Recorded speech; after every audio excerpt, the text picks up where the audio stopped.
Villupuram collector அலுவலகத்தில் நடைபெறும் குறைகேட்பு கூட்டத்தில் பொதுமக்கள் நீண்ட நேரம் வரிசையில் நின்று அவதிப்பட்டனர். இதனைத் தொடர்ந்து காத்திருக்கும் மக்களுக்கு அமர பெஞ்ச் வசதி ஏற்படுத்தப்பட்டு மனுக்களை விரைவாக பெறும் வகையில் புதிய நடவடிக்கைகள் மேற்கொள்ளப்பட்டுள்ளன.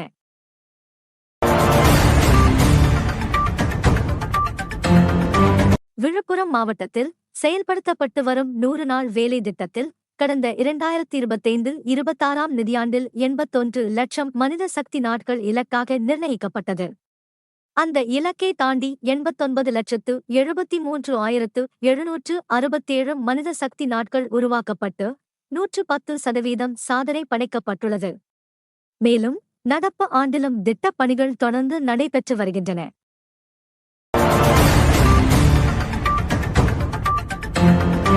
விழுப்புரம் அருகே அமைச்சர் புஸ்ஸி ஆனந்த் பல்வேறு இடங்களில் ஆய்வு மேற்கொண்டு வளர்ச்சிப் பணிகள் குறித்து அதிகாரிகளிடம் கேட்டறிந்தார்.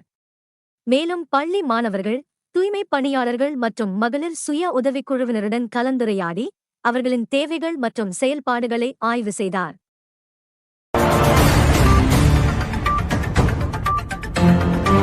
அரசு பள்ளி ஆசிரியர்களுக்கான சிறப்பு தகுதித் தேர்வில் தேர்ச்சி மதிப்பெண்ணை 35% நிர்ணயிக்க வேண்டும் என்று ஆசிரியர் சங்கம் அரசுக்கு கோரிக்கை விடுத்துள்ளது.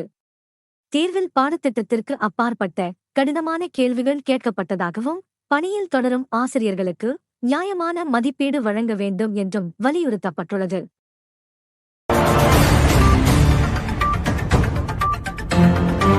திண்டிவனம் சென்னை செல்லும் சாலையில் சாரம் பஸ் நிறுத்தம் அருகே 2 கார்கள் மோதிய கோர விபத்தில் 2 பேர் உயிரிழந்தனர்.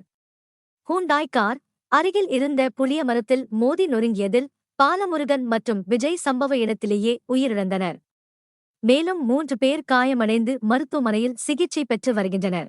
இச்சம்பவம் குறித்து ஒலக்கூர் போலீசார் விசாரணை நடத்தி வருகின்றனர்.